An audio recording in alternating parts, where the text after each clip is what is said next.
Salut, moi c'est Gabrielle, je suis sexologue et aujourd'hui je vais vous parler des communautés ours, cuir et fétiche BDSM. Il existe une variété d'identités au sein du grand parapluie de LGBTQIAP+. Ces identités-là, elles ne sont pas mutuellement exclusives. Une même personne peut s'identifier à plusieurs étiquettes. Aujourd'hui, on se penche sur 3, la communauté ours, la communauté cuir et la communauté fétiche BDSM, spécifiquement à Montréal. L'identité ours, ça implique une réappropriation de ce qui est traditionnellement masculin à une époque où les hommes gays étaient souvent perçus comme efféminés. Par exemple, une réappropriation de l'image du bûcheron ou du trucker ou du gars de chantier. Évidemment, cette étiquette-là a évolué à travers le temps, mais c'est un peu l'origine de cette identité-là. La communauté cuir est issue d'un système protocolaire hiérarchisé assez strict, qui s'organisait autour des pratiques BDSM. Par contre, ça a évolué en un esprit communautaire, un esprit d'entraide et d'action civique. Le meilleur exemple de ça, c'est le mouvement Toys for Tots, qui a été parti à Ottawa par les Ottawa Knights, qui est un club de cuir là-bas. Ça a été parti en 1977 et ça a permis aux enfants qui bénéficiaient de paniers de guignolés d'avoir des jouets à l'intérieur ou des cadeaux. Ce mouvement-là est encore actif à ce jour et témoigne très bien de l'action civique dont peut faire preuve la communauté cuir. Un autre élément qui est intéressant à retenir, c'est que la communauté cuir a été la ligne de défense dans les manifestations pour les droits des personnes de LGBTQIAP+, pendant vraiment longtemps. Donc, c'est une communauté qui est au cœur des défenses de droits de nos communautés. Enfin, les identités qui s'organisent autour des pratiques fétiches BDSM, c'est des identités qui s'organisent autour de pratiques érotiques alternatives. Les pratiques fétiches, ça implique une attirance érotique ou sexuelle pour, par exemple, des textures, comme le latex ou la dentelle, des objets spécifiques, des bas collants, des souliers, ou des parties du corps. On pense notamment aux pieds. Pour ce qui est du BDSM, c'est différentes pratiques qui sont comprises dans cet acronyme-là. Donc, on parle de bondage pour le B, qui est une pratique de restriction, que ce soit avec des menottes, avec de la corde ou carrément jusqu'à la suspension. On parle de D pour discipline, qui va impliquer des dynamiques de hiérarchie et d'apprentissage. Donc, on va dresser quelqu'un d'une certaine manière. On parle aussi des pratiques, encore une fois avec le D, de domination, qui évidemment vont avec la soumission. C'est dur de dominer sans une personne qui se soumet. Ces pratiques-là, c'est un échange de pouvoir. C'est une dynamique qui est consensuelle entre les personnes qui s'y impliquent, qui va impliquer de remettre une partie de nos droits pendant une période délimitée à la personne en qui on a confiance et on a négocié cette entente-là. Pour le S, on a aussi sadisme, qui va de pair avec le masochisme. Donc, le sadisme qui est d'infliger de la douleur à quelqu'un. Évidemment, ça prend quelqu'un qui est willing et qui aime ça recevoir cette douleur-là, donc le masochiste ou la masochiste. Ces pratiques-là, c'est des pratiques qui, à la base de tout ça, impliquent une notion qui est centrale, qui est le consentement. Il n'y a rien de tout ça qui est fait contre le gré de qui que ce soit. Tout est négocié, tout est entendu à l'avance. Pour certaines personnes, jusqu'à même avoir un script détaillé, pour la simple et bonne raison qu'on veut que ces pratiques-là, ce soit une exploration sensuelle, une exploration qui permet de repousser ses limites, mais dans le respect de soi-même et de nos partenaires. Aujourd'hui, on va essayer d'aller se mettre dans la peau des gens qui s'inscrivent dans ces communautés-là. Donc, on va aller rencontrer différents panélistes qui vont nous expliquer leur vécu, leur expérience de ces communautés-là et de ces identités-là. On va à la rencontre de... Allô, mon nom c'est Aki Kiti et je suis un membre de la communauté fétiche. Je m'appelle Julien Serre, j'ai 37 ans et je suis Monsieur Ours Montréal 2019 et 2020. Mon nom est Mademoiselle Kate, je suis artiste de corde. Je m'appelle Sabine, je suis un travesti fétichiste. I am Christian. I'm known as Sir Red, and this is my puppy Naughty. Bonjour panélistes, pouvez-vous nous dresser un petit portrait de vous-même? Je suis un petit chat. J'ai découvert le pet play justement à travers l'Internet, comme beaucoup de monde d'ailleurs, je pense. Donc, je suis dans la communauté BDSM. En rencontrant d'autres mondes dans la communauté, j'ai aussi découvert le latex qu'on voit ici. Et ça m'a fasciné. Et je trouve ça aussi très beau, très fascinant, très sexy sur tout plein de monde. Donc, je me suis adhéré. Je fais partie de la communauté ours. C'est une communauté où vous allez voir beaucoup de personnes ayant de l'embonpoint, des poils, des barbes. J'habite à Montréal depuis maintenant 7 ans. Je suis arrivé ici en 2013. Je suis chef technicien en pharmacie dans le village. J'ai 29 ans, je viens de Montréal, j'utilise des pronoms féminins. Puis, je suis artiste de corde et de shibari. Le shibari, c'est l'art du bondage japonais. Puis je m'intéresse à tout l'univers du BDSM depuis mon adolescence. Je suis une personne membre de la communauté de Montréal depuis mes débuts. Souvent, on me verra en PVC ou en latex ou dans des uniformes, entre autres, de soubrettes françaises ou d'écolières anglaises. Je me considère switch dans la communauté BDSM, mais je dois qualifier ça pour ce qui est des jeux d'impact et des jeux de cordes. I go by him, his. I am 32 years old. I am from Toronto originally. I've been living in Montreal for 7 years. And this is my puppy. Je m'appelle Nari et on peut m'identifier avec le pronom il. J'ai grandi au Québec, tout près de Montréal. J'y passe ma vie professionnelle et personnelle également. And Nari and I have been puppy and handler. I'm a handler, and we have been puppy and handler for three years now. Comment est-ce que vous avez pris conscience de votre désir ours, cuir ou fétiche BDSM? Donc, j'ai pris conscience de mon fétiche quand même assez tôt. Je dirais que un peu après la puberté, il était très intéressant pour moi d'avoir des caractéristiques animales, donc justement un chat. Et j'ai découvert justement à travers l'Internet, comme tout ado qui se promène sur l'Internet, que hey, il y a d'autres mondes qui sont aussi intéressés à ça. Lorsque je suis devenu un adulte et que j'étais rentré au cégep, et c'est là que j'ai découvert qu'il y avait des places qui s'appellent des donjons. Et justement, c'était quelque chose de très fascinant. Et c'est là que j'ai découvert le latex en voyant d'autres mondes qui étaient 100% en latex. Et je me suis dit, hey, wow, c'est vraiment cool. Ça, c'est très sexy. Et c'est comme ça que j'ai rencontré tout plein de monde dans la communauté fétiche ici à Montréal. Et ça m'a vraiment permis de rentrer dans la communauté puis de découvrir tout plein de choses.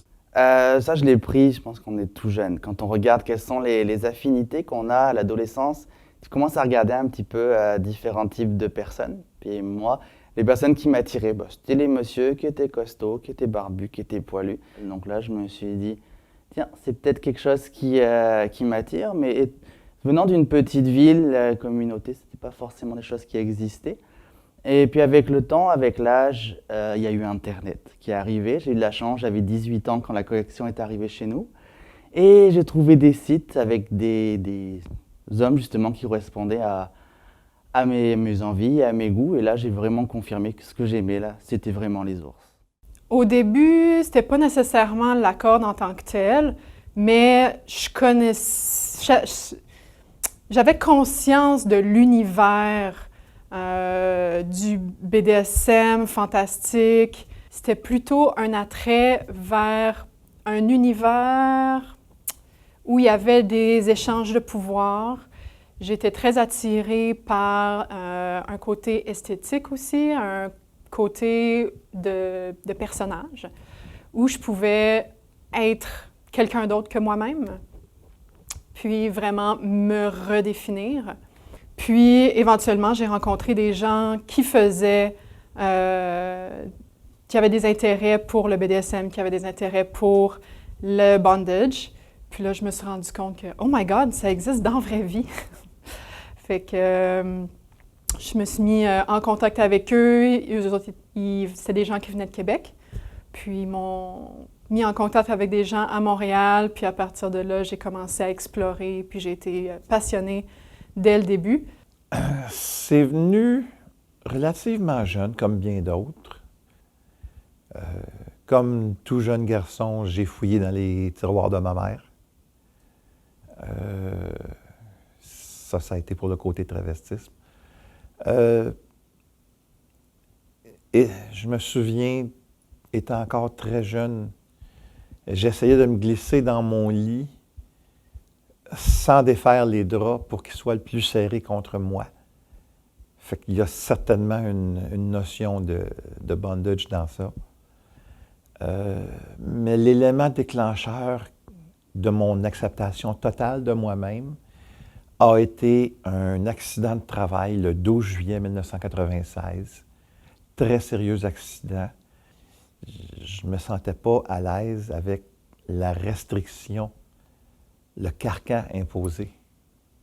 Et c'est à ce moment-là que je me suis accepté tel que j'étais, travesti, fétichiste, pratiquant du BDSM. I personally think I kind of knew I was always a dom personality, like a love me or hate me kind of thing, and always kind of had that tendency to, as I said, dominate. So eventually I kind of wandered around in Toronto looking for a like-minded space, which I found, of course, is the Eagle. And then coming to Montreal, meeting this puppy, he kind of took me out and into the kink world. And introduce you here in the community a little more. Yeah, a little bit more, for sure. Ah. For sure. Yeah, thank you.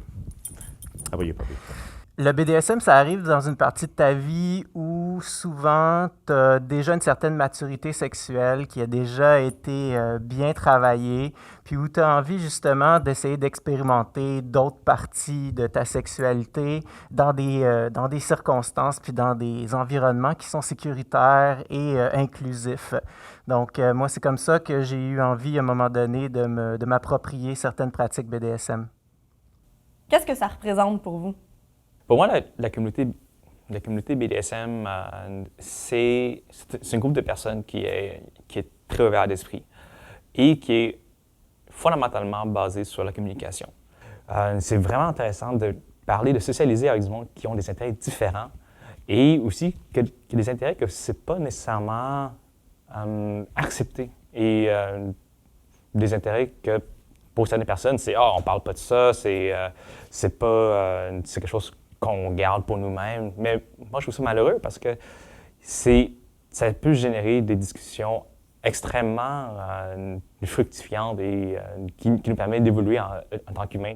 Et puis tout ça repose sur le concept du consentement. Donc, ce qui est absolument critique dans la pratique du BDSM, c'est qu'il faut avoir le consentement, il faut justement négocier et se dire « OK, ben ça, je veux faire ça, je veux pas faire ça. » Ce que ça représente qui je suis. C'est-à-dire que c'est vraiment ce qui me fait frissonner. C'est là. Donc, ça représente vraiment qui je suis, puis qui je peux être aussi. Parce que je peux être qui je suis sans jugement quand je suis dans cette communauté-là. Personne ne va me regarder bizarrement si je dis simplement que j'aime une barbe, que j'aime des poils ou que j'aime un bide, un ventre. On se dit, on n'est pas seul. On se dit, il y a d'autres personnes qui aiment exactement la même chose que nous, qui sont attirées par les mêmes éléments que nous, puis ça nous rapproche, puis ça nous rassure, et du coup, on s'affirme un peu plus. On se dit, OK, je ne suis pas tout seul, je ne suis pas le seul à aimer ça, puis ça fait quand même du bien. Pour moi, ça représente, le shibari, la corde, représente une activité, mais aussi beaucoup une communauté puis un mode de vie. C'est un univers qui, peu à peu, est devenu l'univers où j'évolue, mon mode de vie. Donc, mes activités sociales tournent autour de ça, ma job tourne autour de ça. J'ai fondé une école de cordes, mais aussi mon autre activité principale, c'est la massothérapie. Donc, j'ai focusé vraiment ma clientèle sur les gens de cordes, les gens de la communauté BDSM. C'est étrange pratiquement quand je suis en contact avec d'autres milieux, des gens qui ne comprennent pas nécessairement ce mode de vie alternatif-là. Considérant que je suis dans la communauté montréalaise depuis presque 30 ans, moi, j'ai été introduit à la vieille école. C'est-à-dire graduellement, en faisant mes classes, en apprenant avec des mentors. J'ai su, en allant au magasin, qu'ils faisaient des soirées mensuelles. J'ai commencé à les fréquenter. À une de celles-là, Kate, la propriétaire à l'époque du premier Fétiche Café, une de ces soirées-là, distribuait des feuillets avec des rabais. Donc, je suis allé voir au Fétiche Café. J'ai découvert un autre groupe de gens. J'ai découvert le jeu BDSM par ça. Par les gens que j'ai rencontrés, j'ai eu 2 relations de domination-soumission, les 2 fois avec des couples. La première pendant 1 an et demi jusqu'à la mort du maître, qui a beaucoup affecté la maîtresse. Et la deuxième, pendant 5 ans et demi, avec un couple super, qui m'a beaucoup fait grandir et en croissance personnelle et en connaissance du milieu. Puis, c'est une des raisons pour laquelle j'ai accepté l'invitation de mon ami de participer à ça, parce que je crois que je dois redonner à la communauté qui m'a aidé à grandir, et dans ce cas-ci, à beaucoup grandir. Want to take that one? Yeah, what does that represent to me? Le BDSM et le kink en général, c'est une façon de se réapproprier son corps et sa sexualité d'une façon qui est positive et qui est en dehors des standards réguliers qu'on s'attend dans notre société. C'est pour ça que c'est une dynamique qui peut très bien s'inclure dans la plupart des luttes LGBTQ parce que justement, il y a une dynamique sexualisante à ça et c'est quelque chose qui doit se faire constamment dans le respect de soi, dans le respect de l'autre. On est une communauté au final qui est très petite, qui subit beaucoup de jugements. Donc, on devrait gagner plus à se rassembler qu'à se diviser sur certaines tendances. Donc, pour moi, c'est vraiment ce que ça symbolise. And for me, it's family, community, like-minded people. You know, at first it was supposed to be a place to find like kinksters and to whip people. I'm joking. But it became more. It became truly a community, a friendship, people I can lean on, laugh with, cry with, and explore with. Comment s'est passée votre intégration à ces communautés? OK. Comment est-ce que je me suis intégré dans la communauté? Donc, j'avais un ami qui connaissait un organisateur pour des événements fétiches. Et il m'avait dit comme quoi, tu sais, je pourrais y aller avec lui, puis ça, c'est super le fun de voir de quoi ça a l'air.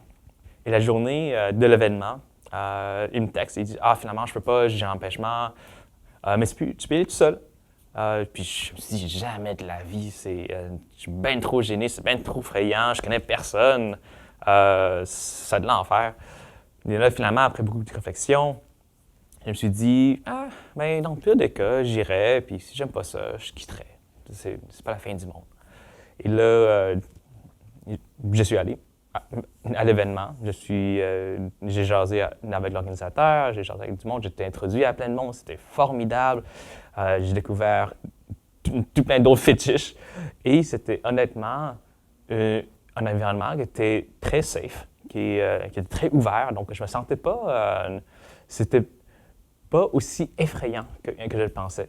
Et depuis, ben, maintenant, je suis bénévole dans un de ces donjons. Donc oui, j'ai fait la bonne décision justement d'aller à cet événement-là. Au début, ça a passé, comme dit, par Internet, par les sites de rencontres, où on rencontrait des gens qui avaient les mêmes affinités. Là, on s'est aperçu qu'il y avait des rassemblements, des soirées, des groupes. Donc j'ai pris mon courage à deux mains et puis j'ai commencé à aller dans ce genre d'événements où on rencontrait des gens qui aimaient exactement la même chose que nous. Je viens d'une petite ville en France, donc j'ai quand même dû bouger pour aller intégrer les communautés. Donc je suis allé à Paris, puis je suis allé dans des soirées à thème qui étaient vraiment basées sur la communauté ours. Puis là j'ai pu rencontrer des gens qui en faisaient partie, m'apercevoir qu'il y avait quand même du monde qui était... dans ces communautés, puis je me perçois qu'il y a des gens qui aimaient exactement la même chose que moi. Et à chaque fois, j'étais vraiment très bien accueilli, et puis on est vraiment à notre place dans ce genre de soirée, où on est vraiment accepté pour qui on est.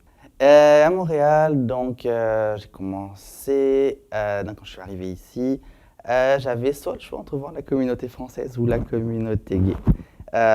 Donc j'ai préféré choisir la communauté gay. Donc je suis passé par les réseaux sociaux, par les différents sites de rencontres.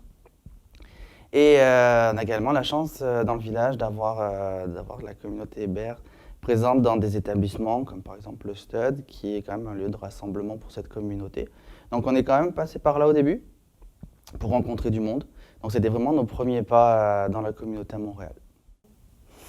Donc, comme je le disais un peu plus tôt, j'ai rencontré des gens de Québec qui m'ont présenté des gens de Montréal. Puis ça a commencé dès le départ. J'ai rencontré la personne qui est devenue éventuellement ma prof de shibari.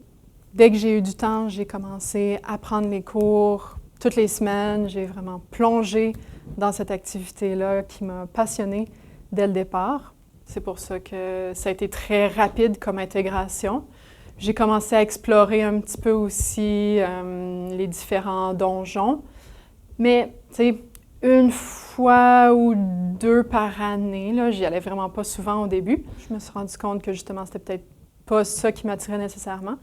Donc, j'ai vraiment focusé mon énergie puis mon temps dans la corde. Puis, éventuellement, maintenant, j'y vais un petit peu plus souvent, mais comme j'ai aussi fondé mon école de shibari, peut-être que je suis moins souvent dans les donjons puis les autres endroits de la communauté BDSM. Je me concentre surtout sur la communauté de corde. Mais voilà, donc ça s'est fait au début en parallèle, surtout au niveau de la corde, un petit peu au niveau du BDSM. Éventuellement, j'ai élargi un petit peu mes horizons, mais je garde mes pieds surtout dans le monde de la corde. Tout d'abord, par mon côté travesti fétichiste. J'ai toujours été attiré par les vêtements féminins parce que tu as une plus grande variété que les vêtements masculins, surtout il y a 30 ans. Il y a 30 ans, les hommes, c'était bleu foncé, c'était brun, c'était gris moyen, gris foncé. La cravate, des fois, elle pouvait être rouge ou à motif. Alors que les femmes, ça a toujours été, bon, tu t'habilles de la couleur que tu veux, les coupes peuvent être soit révélatrices, soit très amples. Les tissus sont tellement variés. Le satin, le PVC que j'ai découvert par Il Bolero, le latex que j'ai découvert en d'autres occasions. J'ai écouté, j'ai appris.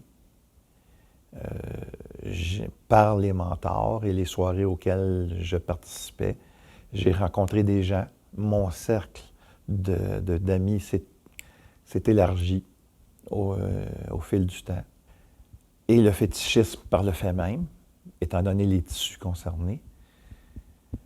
Puis, j'ai été intégré dans la communauté parce que, je dirais, parce que j'ai su écouter ce qu'on me disait. Donc, j'ai pu apprendre. Il y a des gens qui ont accepté d'être mes mentors dans la communauté.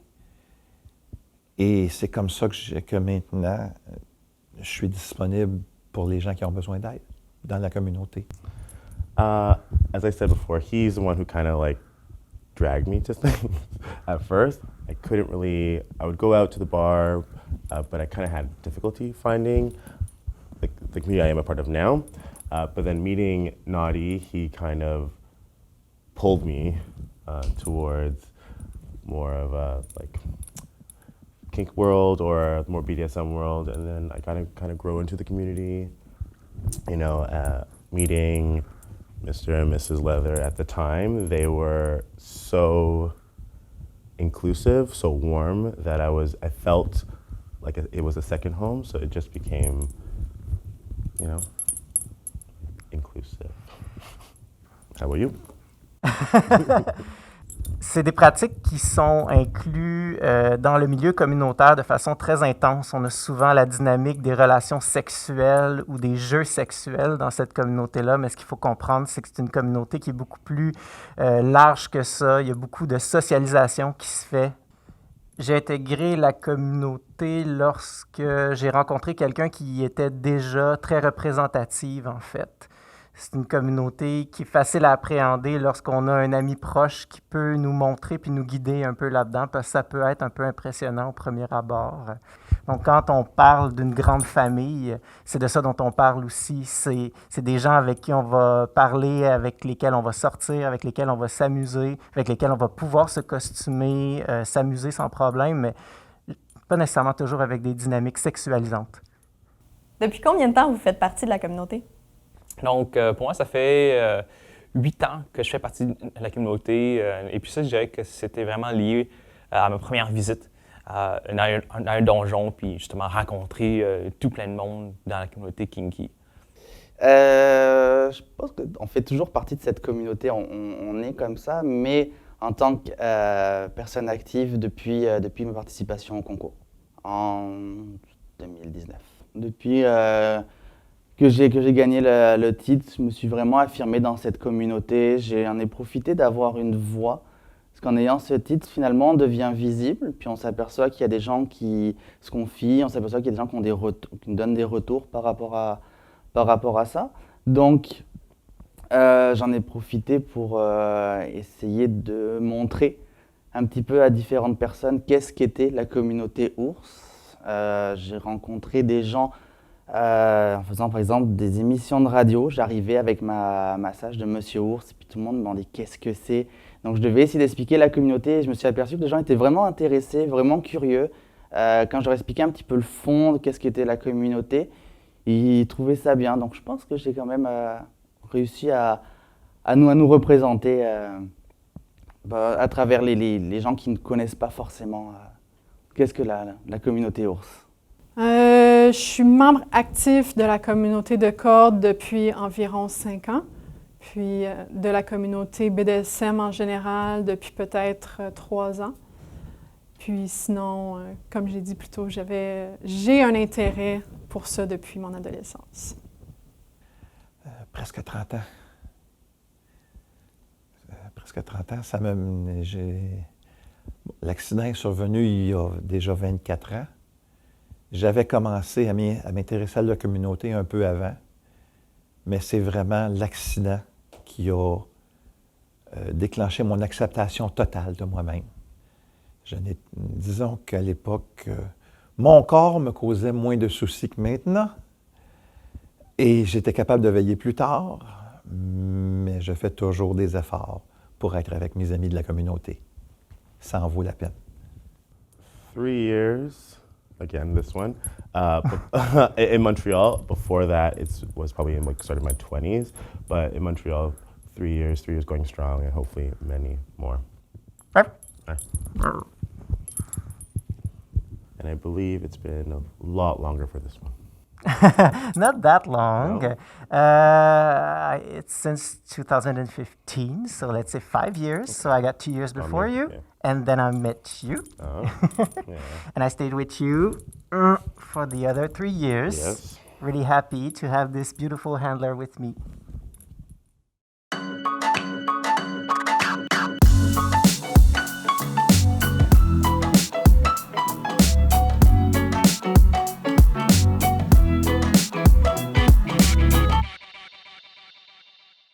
Comment décririez-vous cette communauté-là? Je décrirais la communauté étant un groupe de personnes qui sont très ouvertes d'esprit, qui sont très focusées sur la communication.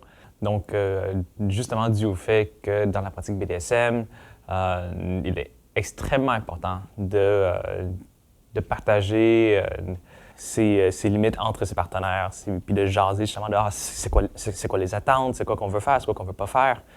Et ça force vraiment les membres de cette communauté-là de communiquer, de partager justement leurs émotions, leurs limites, leurs demandes. Donc, tout ça vraiment qui se repose sur le concept du consentement. Et c'est pourquoi la première chose qui me vient à la tête par rapport à cette communauté-là, c'est le fait qu'elle est focusée beaucoup sur la communication. Donc la communauté ours, comment je la décrirais? Je dirais que c'est plutôt comme une fratrie. J'avoue que je me sentais accueilli comme dans une famille, c'est-à-dire que j'avais pas de jugement. Je m'apercevais que toutes les personnes qui étaient là étaient toutes différentes de corps. Vraiment de l'acceptation. C'est un endroit où je peux être avec des gens qui vont pas me juger, des gens qui vont m'aimer pour ce que je suis. Je vais pouvoir voir des personnes et puis pouvoir discuter sans que l'apparence sur une barrière. C'était quand même agréable. C'est une communauté où on essaye de faire des événements pour se rassembler, que ce soit par différents événements de tout type, où tout le monde peut venir de n'importe quel âge, de 18 à 99 ans, puis on ne juge pas, on prend l'apparence de la personne telle qu'elle est, qu'on soit gros, petit, poilu, chauve, barbu, là, tout. On est tous acceptés comme on est, et puis on s'aime pour ça surtout. Là. Pour moi, la communauté de Cordes est une communauté qui est super diversifiée, super accueillante, alternative. Ça nous permet d'exprimer différentes émotions, mais ça nous permet aussi d'être très vulnérables puis de se redécouvrir parce que justement, les gens sont prêts à nous accueillir, peu importe qu'est-ce qu'on a envie d'exprimer.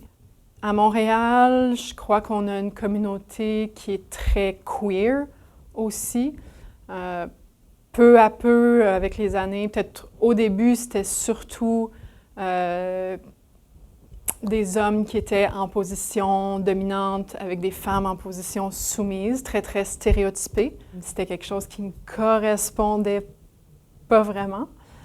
Je me suis mis éventuellement à rencontrer d'autres gens qui avaient des intérêts similaires. Puis, de fil en aiguille, on a voulu se rassembler, on a voulu avoir un endroit pour faire les choses à notre manière. Puis, on a attiré encore plus de gens de cette communauté-là. C'est vraiment plaisant de pouvoir évoluer dans cette communauté-là qui est très, très ouverte. Puis j'aspire beaucoup aussi à avoir une communauté où il n'y a pas beaucoup d'ego, où les gens échangent, puis peu importe leur niveau d'expérience, moi je pense que j'ai quelque chose à apprendre même de quelqu'un qui est dans le shibari ou qui a découvert ça il y a à peine une semaine. Puis je pense que c'est très...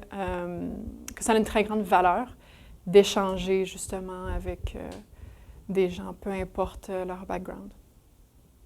Extrêmement variée, chaleureuse, malheureusement, il y a des clics, mais c'est presque inévitable considérant la nature humaine. Mais même quand surviennent des gros problèmes qui attaquent la communauté entière, à ce moment-là, les clics n'existent plus. Tout le monde se soutient l'un l'autre.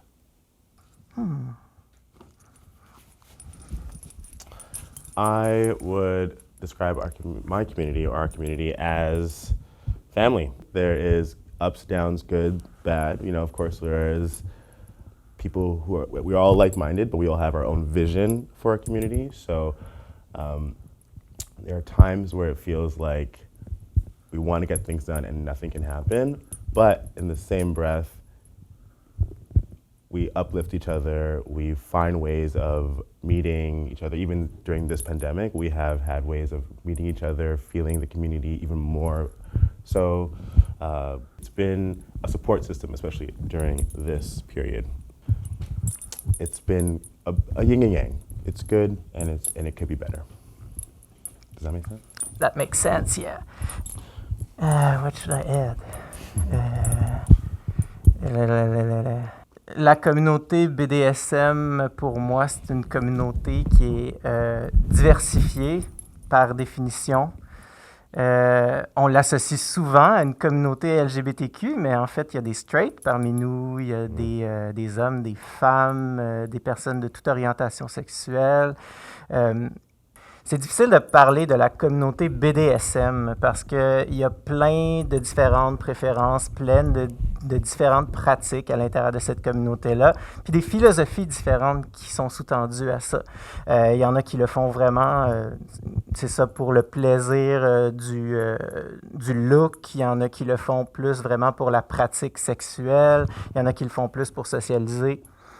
Comme toutes les communautés, je pense, représentées à l'intérieur de nos communautés LGBTQ, il y a des petites factions à l'intérieur de cette communauté-là. Donc, C'est une communauté qui est diverse, plurielle, et qui gagne à se rassembler le plus souvent ensemble sur ce qui les rassemble plutôt que ce qui les divise. Donc voilà. Qu'est-ce que vous appréciez dans les communautés? Un des aspects que j'apprécie le plus dans la communauté, c'est l'ouverture d'esprit. Justement parce que pour certaines personnes, qu'est-ce qu'on fait? C'est super tabou. Tu sais, genre, une partie de latex, genre, être un animal, c'est peut-être très mal vu. Donc, c'est pas nécessairement quelque chose que je vais jaser avec tout le monde. Cependant, lorsque je suis dans la communauté, il y a une ouverture d'esprit qui est présente. Et au lieu que la réponse soit « Ah, c'est bien bizarre », la réponse est « Ah, ben parle-moi-en, tu sais, c'est quoi ça? Pourquoi c'est comme ça? Qu'est-ce que t'aimes? Qu'est-ce que t'aimes pas? » Puis ça pousse la discussion beaucoup plus loin. Ça ne commence pas avec un préjugé, mais ça commence plutôt avec un questionnement, avec genre « Ah, ben parle-moi-en ». Et ça, je trouve ça formidable. Et puis justement, ces discussions-là mènent à une évolution, à une croissance en tant qu'être humain. Et c'est très important pour moi, ça. Ce que j'apprécie, les beaux monsieur barbus poilus, je les apprécie beaucoup. Mais en plus de ça, ce que j'apprécie, c'est l'aspect communautaire. C'est un aspect que je ne connaissais pas avant d'arriver ici.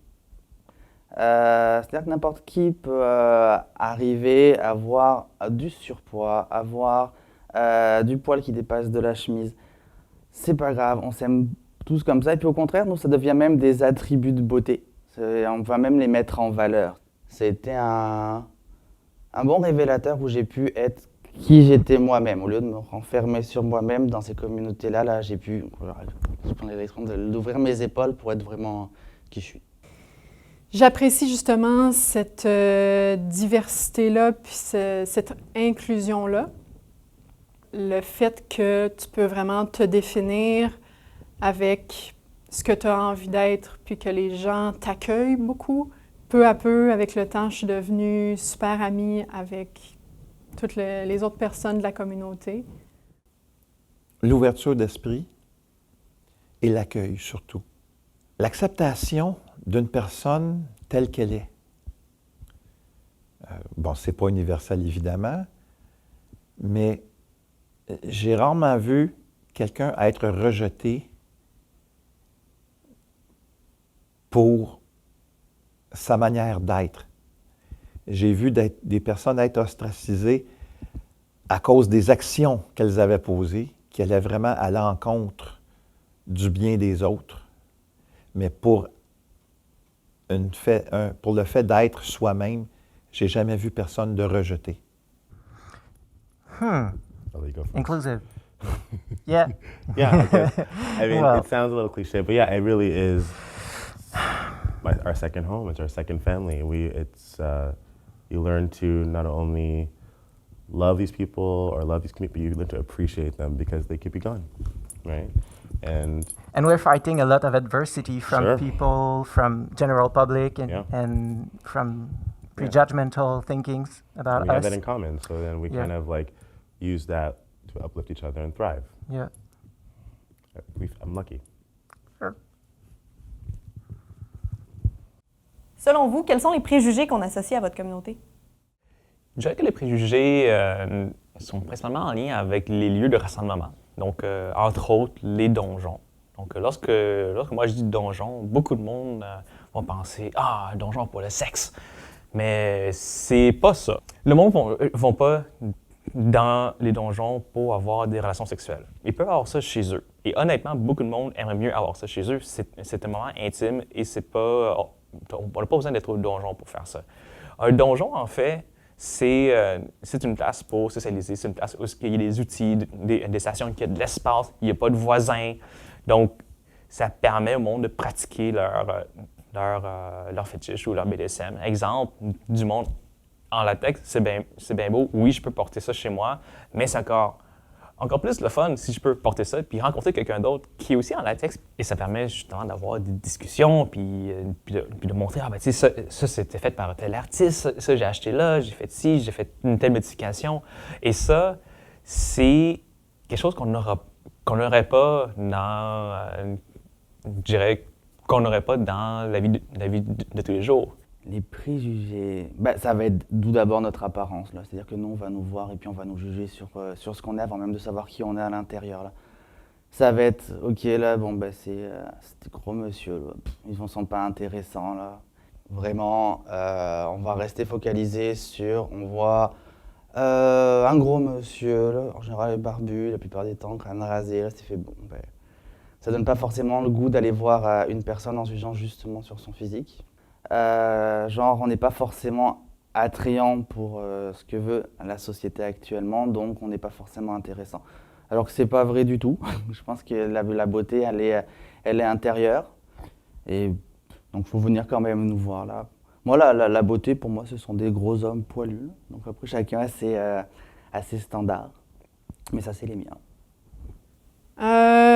Les préjugés, peut-être associés à la communauté de cordes, c'est que c'est une activité qui est douloureuse ou qui est vraiment ciblée pour certaines personnes. Il faut que tu sois en forme, il faut que tu sois slim, il faut que tu sois habituellement une femme, parce que c'est surtout ça qu'on voit dans les photos, dans les images.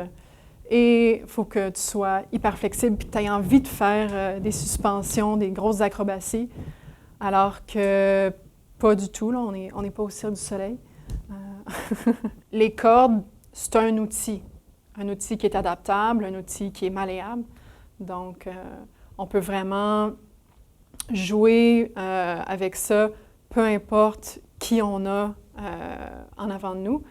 Et aussi, pour revenir à ce que je disais, que c'est douloureux ou que c'est rough et tout ça, on peut vraiment exprimer plein de choses différentes. Donc oui, ça peut être rough, mais ça peut aussi être doux, réconfortant, sensuel. Puis, je crois aussi que les espaces de cordes se démarquent du reste de la communauté BDSM parce que tu as moins cette esthétique donjon, dark, gothique, noir et rouge, où ça appelle à une certaine énergie.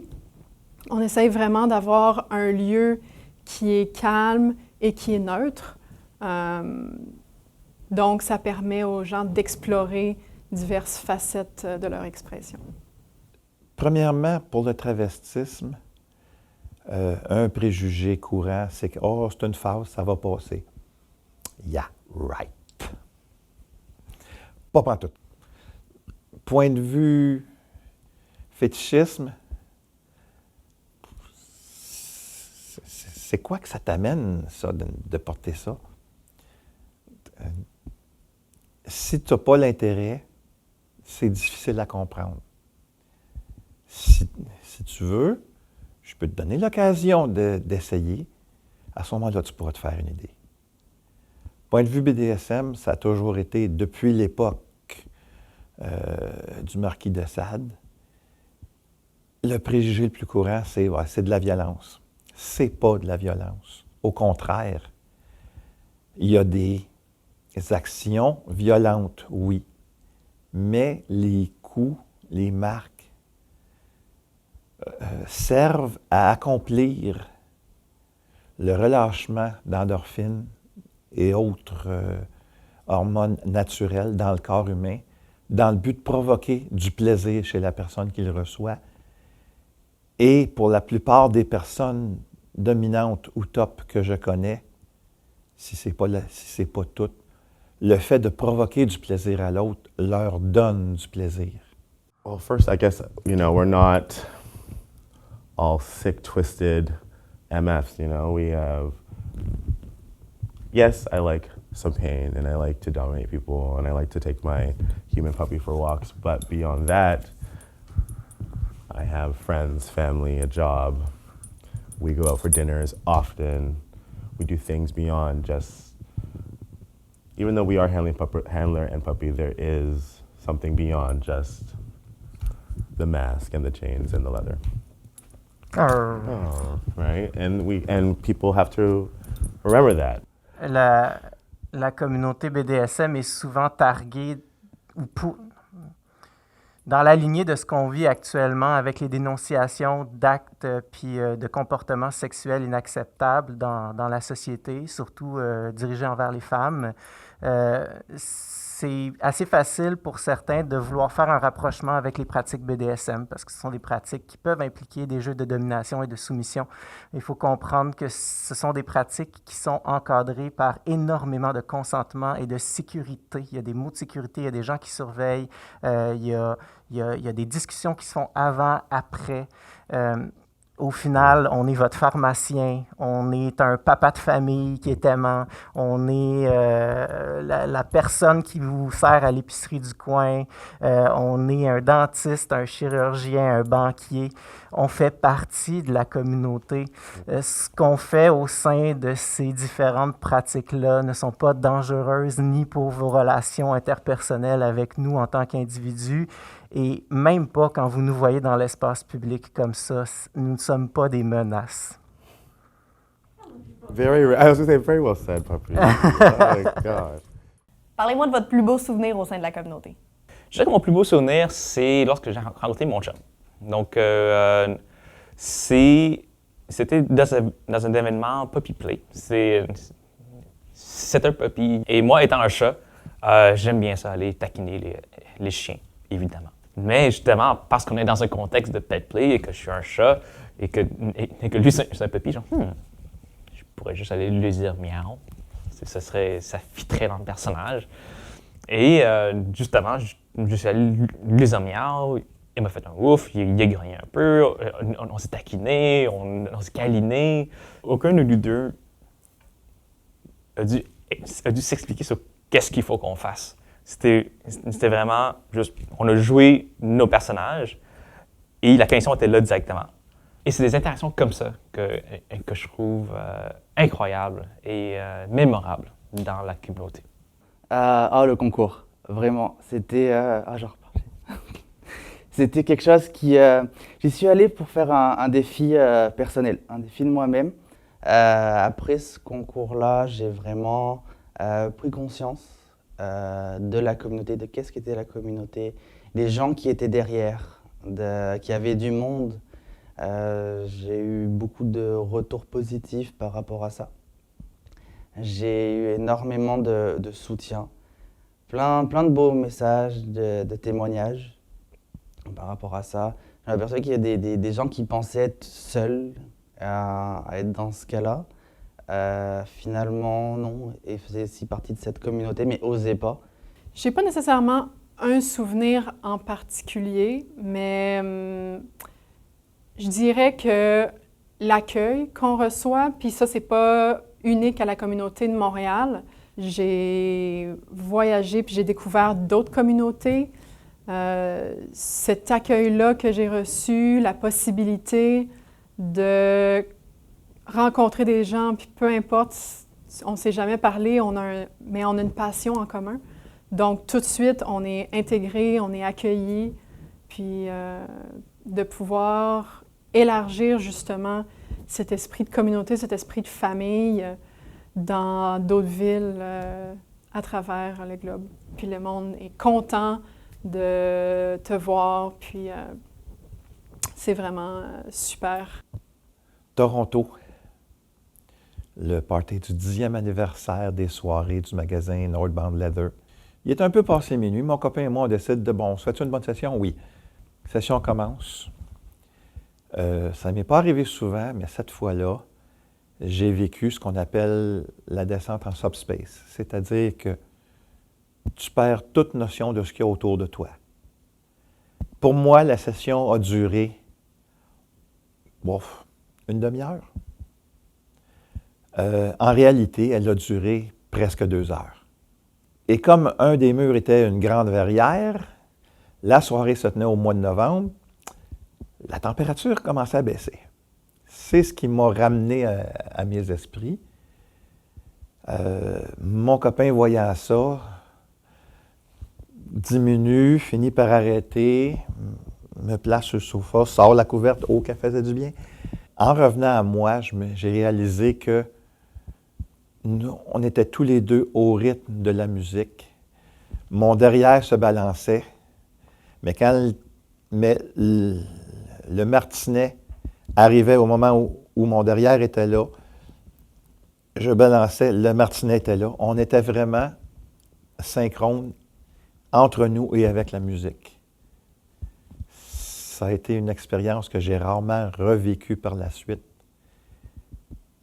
Mais celle-là était quelque chose. Moi, je partage le souvenir de Red. À la Pride 2019, pendant la parade, on se promenait les trois puppies de notre pack avec Sir Red ici.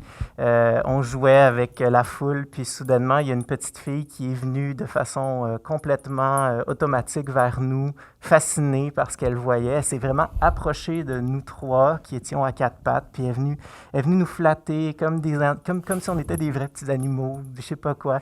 Et là, on a pris une photo de nous qui est allée sur les réseaux sociaux, puis on a vu l'autre face du Québec. On a vu des gens commencer à critiquer, à se poser la question si ça avait lieu d'être dans une parade familiale. C'est important, tranquillement, de simplement sensibiliser les gens au fait qu'on n'est pas dangereux.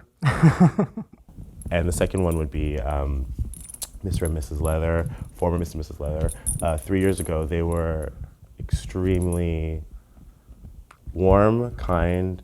There was no barrier. It was truly, we are friends, we're here to help you, you have questions, we're here to lay information for you, and you take the road that you want.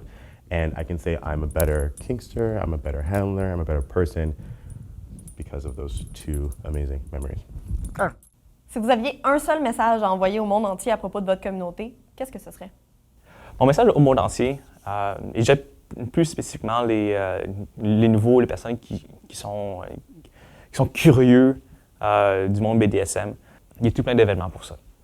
On n'est pas obligé d'aller dans un donjon puis de voir c'est quoi. Il y a des événements qui s'appellent des munchs, entre autres, qui ont lieu dans des restaurants, dans des bars, justement, pour socialiser, pour rencontrer du monde qui ont plus d'expérience puis qui ont démystifié c'est quoi le BDSM. Et puis, la communauté a les bras grands ouverts pour les personnes qui veulent s'introduire, justement, dans la communauté BDSM. Pour moi, je pense ce que symbolise le drapeau, c'est l'inclusion. C'est vraiment, on est une communauté où on veut inclure tout le monde. On part à la base d'une communauté avec comme je dis toujours, là, les gros hommes, barbus, poilus. Là. Mais ça a été créé à la base pour pour rassembler les personnes qui étaient un petit peu non choisies dans ce qu'on veut montrer visuellement, dans tout ce qui est média. Le logo sur mon chandail, ça représente toutes les couleurs de peau. C'est-à-dire que qui qu'on soit, on est inclus dans cette communauté-là. Que ce importe ta race, ton âge, ta taille, n'importe quoi là. C'est une communauté où on veut que tout le monde soit accepté et puis que tout le monde s'aime pour ce qu'il est. Le message que j'aurais à envoyer, c'est si tu as un intérêt pour quelque chose, si il y a quelque chose qui pique ta curiosité, allez-y, puis passez par-dessus ce petit moment de « Ah, je sais pas trop, est-ce qu'on va me juger, quoi que ce soit ». Chanson que si vous, ça vous intéresse, il y a quelqu'un d'autre à quelque part que ça intéresse aussi. Puis on a la chance, surtout à Montréal, d'avoir beaucoup de gens, d'attirer des gens qui ont des intérêts diversifiés. Donc, allez-y, foncez, trouvez les endroits, trouvez les communautés, puis déplace-toi, rencontre les gens, gêne-toi pas, puis explore tes intérêts. Ne jugez pas une activité avant de l'avoir expérimentée. N'essayez pas de vous faire des idées seulement avec 2 ou 3 sources. Faites vos recherches, variez vos sources, faites des lectures, essayez de rencontrer des gens.